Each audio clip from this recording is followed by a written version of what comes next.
Hey friends, I wanted to hop on today and just give you a um, little view into not necessarily my mind, but I love when I get a picture of something. And so for 2020, actually the end of last year, I started thinking about Newton's cradles, and I couldn't get the picture out of my mind. And every time I was quiet, I would just get this image of this Newton's cradle. And so I went and I picked one up, trying to decipher, okay, what does Newton's cradle have to do with anything? Well, as we are rounding out 2020, it's becoming so apparent why I've been mulling over this idea of Newton's cradle. So if you remember, it's a string of weights, and on either side you pick up you pick up the ball, and then it hits, and it's a transference of energy, and the other ball swings up, and it eventually comes to a centering point. And I'm not going to go into the mechanics of a Newton's cradle. That's not my area of expertise, but it's a conservation of momentum. Um, and and the idea that at the center of the Newton's cradle, it typically stays stationary. And it reminded me of a plumb line. And I want to give you the definition of a plumb line. And then I'll go into why I feel Newton's cradle is a very good depiction of what 2020 is like. So a plumb line, it determines the vertical of an upright surface to ensure a structure is centered. And the plumb line is important because it always finds the vertical axis pointing to the center of gravity. They ensure everything is right, justified, and center. And why is a plumb line important when you're building something or building a house? If you are not centered on the center of gravity, your structure, whatever you built, is going to fall over, or it's not going to be structurally sound. So as I said, I picked up a Newton's cradle towards the beginning of this year, and I played with it for a little bit, because that's fun.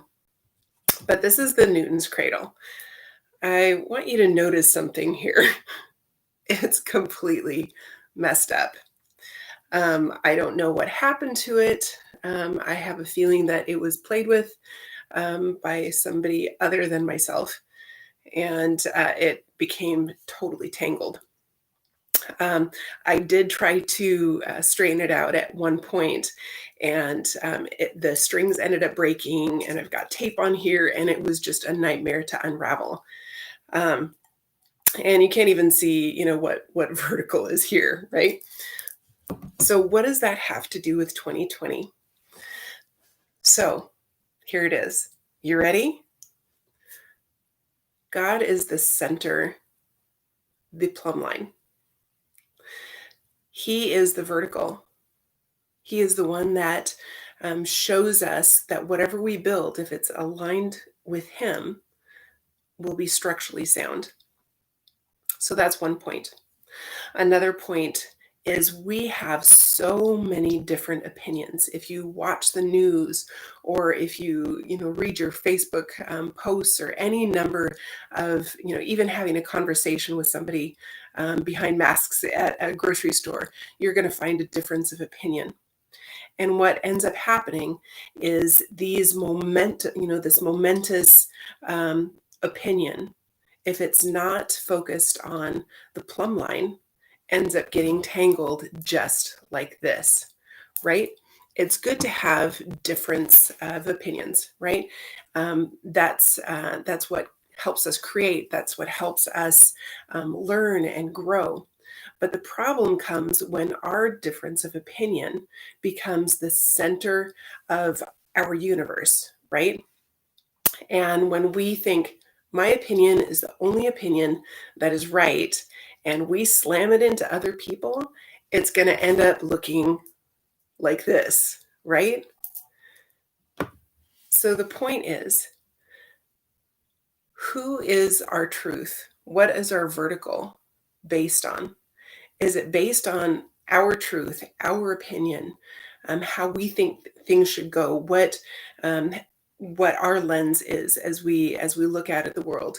Is that what our transference of energy is